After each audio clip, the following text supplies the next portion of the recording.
Hello and welcome everyone. तो आज हम स्टार्ट कर रहे हैं 2017 का नवंबर 17 का पेपर नंबर 3। पेपर नंबर 2 हम ऑलरेडी देख चुके हैं, ठीक है। और अगर आपने नहीं देखा है तो आप जल्दी देखेंगे। पेपर नंबर 2 हम ऑलरेडी देख लिए हैं। बात करेंगे हम पेपर नंबर 3 की। स्टार्ट करते हैं अपना मनोविज्ञान का प्रश्न पत्र 3। ओके, कितने प्रश्न मिलेंगे हमको? 75 क्वेश्चन सॉल्व करना है हमको, ठीक है। और सभी कितने मार्क्स के? 2 मार्क्स के, यानी 150 मार्क्स के। ऑलराइट, अभी जो आप सवाल देखने वाले हैं ये आपके रिपीट भी हुए हैं, ठीक है। आपके 19, 20, 21 के सेशंस में ये रिपीट भी हुए हैं, तो ध्यान देके लेक्चर को देखें। प्रश्न नंबर पहला पूछ रहा है, ऐसा कार्य, ये तो हम ऑलरेडी पीवाईक्यू सेशन में सॉल्व कर चुके हैं, फिर भी हम देखते हैं। ऐसा कार्य जिसमें लोग बिना किसी निजी हित, कोई पर्सनल हित नहीं है, उद्देश्य है ना, कोई पर्सनल उद्देश्य नहीं है, कारण, कोई कारण भी नहीं है, कि एक दूसरे की सहायता करते हैं, उसे निम्न में से क्या कहा जाता है? ठीक है, कोई ऐसा वर्क, कोई ऐसा कार्य जो क्या कर रहे हैं आप, बिना किसी निजी अपने हित के, कोई फायदा नहीं है, ना ही उसमें आपको पैसे मिलने वाले हैं, ना ही कोई उद्देश्य है कि अगर आपने उसके साथ ऐसा किया तो क्या होगा, आपको वो टॉफी देगा या पैसे देगा, ना ही कोई कारण है, ना ही कोई आपका दुश्मन है कि दुश्मनी कर ली आपने और फिर क्या कर दे, जाके उसकी मदद कर रहे हैं, सहायता कर रहे हैं, ठीक है। तो इस प्रकार के व्यवहार को क्या कहते हैं? ऑप्शन नंबर दिया हुआ है परहितवाद, ऑप्शन नंबर 2 दिया है पालन, तो पालन तो कहीं से नहीं है ये। फिर चौथा है सामाजिक दायित्व, तो क्या आपको लगता है आपका सामाजिक दायित्व है कि आप बिना किसी हित के, उद्देश्य के, कारण के, आजकल के लोग क्या हो गए हैं, स्वार्थी हो गए हैं, ठीक है। वो बिना स्वार्थ के कोई काम नहीं करते, ठीक है। लेकिन कुछ लोग ऐसे भी हैं, XYZ लोग ऐसे भी हैं जो क्या करते हैं, बिना किसी, जैसे हम बात कर सकते हैं एनजीओ के, है ना, या फिर जो पर्यावरण की रक्षा करना चाहते हैं, उस प्रकार के लोग बिना किसी हित के काम में कर रहे हैं, ठीक है। ओके, तो ऐसे लोगों का व्यवहार क्या कहा जाता है? ना तो ही उनका सामाजिक दायित्व है, किसी ने कहा नहीं कि आपको पढ़ाई करनी है, 12th करना है, ग्रेजुएशन करना है और उसके बाद आपको क्या करना है, सेवा में लग जाना है, ठीक है। तो कोई किसी प्रकार का दायित्व नहीं है, ठीक है। हाँ, आपका दायित्व क्या होता है, आपको ग्रेजुएशन करना है, फिर आपको नौकरी करनी है, देन आपको शादी करनी है, देन आपके बच्चे करने हैं, ये क्या होता है, ये आपका दायित्व कह सकते हैं इसे हम, ठीक है। ये डिपेंड करता है कि आपका किस प्रकार का संज्ञान है आपका, ठीक है। ओके, तो यहाँ पे करेक्ट आंसर क्या होगा? करेक्ट आंसर होगा इसका ऑप्शन नंबर 3, यानी कि समाज हितैषी व्यवहार, ठीक है। समाज हितैषी व्यवहार कहेंगे हम इसे, ऑप्शन नंबर 3 को। ओके, अब देखते हैं अगला प्रश्न, प्रश्न नंबर 2। ये क्या बात करता है? ओके, तो ये इस प्रकार का सवाल है जहां हमको क्या करना है, हमको अभिकथन पढ़ना है एंड देन उसका आंसर देना है। अभिकथन कहता है आपसे कि अधिक आयु के वयस्कों की तुलना में युवा वयस्कों 18 साल, अधिक आयु समझ लेते हैं हम यहाँ पे 45, ओके, की तुलना में युवा वयस्कों में फ्लूइड बुद्धि का मध्यमान स्तर अधिक होता है, ठीक है। किस टाइप के स्तर की बात कर रहे हैं यहाँ पे? मध्यमान, ठीक है। इसका आपको ध्यान रखना है, मध्यमान स्तर की बात कर रहे हैं यहाँ पे। वो ये कह रहे हैं कि एक 18 साल के युवा में, है ना,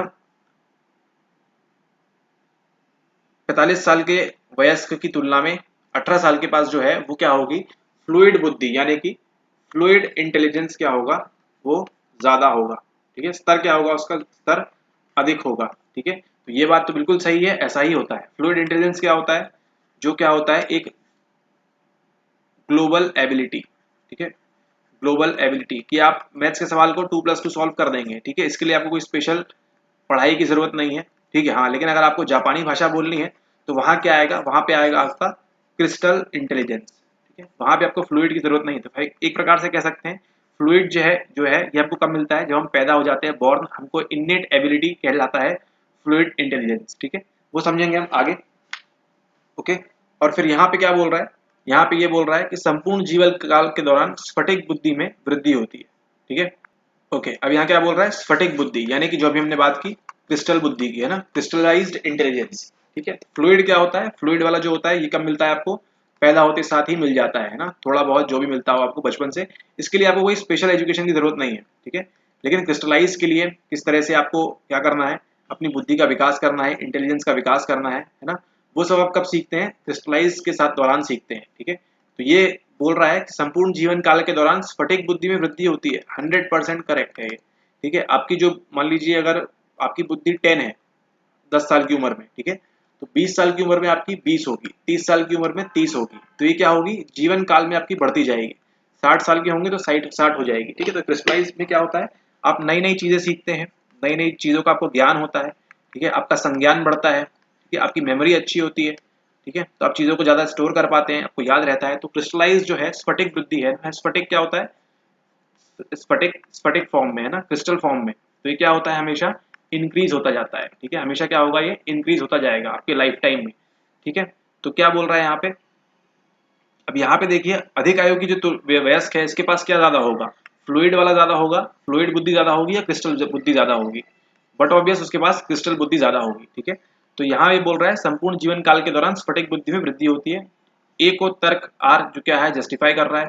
करेक्ट आंसर क्या होगा इसका, करेक्ट आंसर होगा इसका ऑप्शन नंबर 2, ए और आर दोनों सही है, सॉरी परंतु आर ए की सही व्याख्या नहीं है, ठीक है। यहाँ पे क्या लिखा हुआ है, ए की सही व्याख्या नहीं है, क्योंकि यहाँ किसकी बात कर रहा है, यहाँ ये बात कर रहा है किसकी, कि आपके युवा वयस्कों में क्या होगी, 18 वालों के पास क्या होगी, ज्यादा होगी 45 से। और यहाँ क्या बोल रहा है, यहाँ पे बोल रहा है कि स्फटिक बुद्धि में वृद्धि आपके जीवन काल में होती है। तो यहाँ फ्लूइड की बात कर रहा है, यहाँ क्रिस्टल की बात कर रहा है, ठीक है।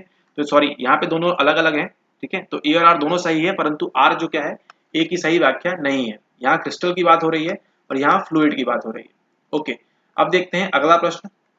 अगला प्रश्न क्या कहता है, ये कहता है आपसे बहु सहसंबंध, है ना। सहसंबंध क्या होता है, अगर इंटेलिजेंस बढ़ेगा, बुद्धि बढ़ेगी, तो क्या होगा, क्रिएटिविटी भी बढ़ेगी या क्रिएटिविटी घटेगी। ये क्या होता है, एक प्रकार का कोरिलेशन, है ना। क्या बोलते हैं इसे, कोरिलेशन बोलते हैं, यानी कि सहसंबंध बोलते हैं। क्या बोलते हैं, सहसंबंध। संबंध मतलब हमारे संबंधी जो होते हैं, मान लीजिए आपके पापा हैं, उनकी बहन है, ठीक है। आपकी क्या लगी वो, आप एक बच्चे हैं एक्स, आपकी क्या लगी वो, आपकी जो भी लगी वो क्या है, आपके और उनके बीच एक क्या है, सहसंबंध है, कोरिलेशन है ना। और कोरिलेशन पकड़ के रखने वाला कौन है, ये है आपके पापा। अगर आपके पापा नहीं होंगे तो ये सहसंबंध किसी भी काम का नहीं है, ठीक है। ओके, तो बहु सहसंबंध है ना, यानी बहु मतलब क्या होता है, मल्टीपल।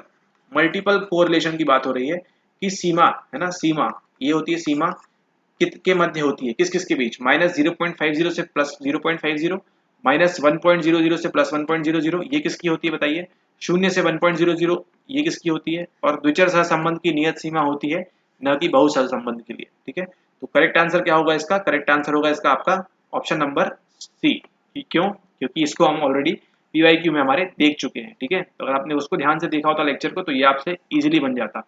बहु सहसंबंध की सीमा कितनी होती है हमारी, 0 से लेके 1.00 तक, ठीक है। यहाँ नेगेटिव की कुछ भी बात नहीं होगी, इस बात का ध्यान रखें। ओके, अब चलते हैं हम अगले प्रश्न के ऊपर।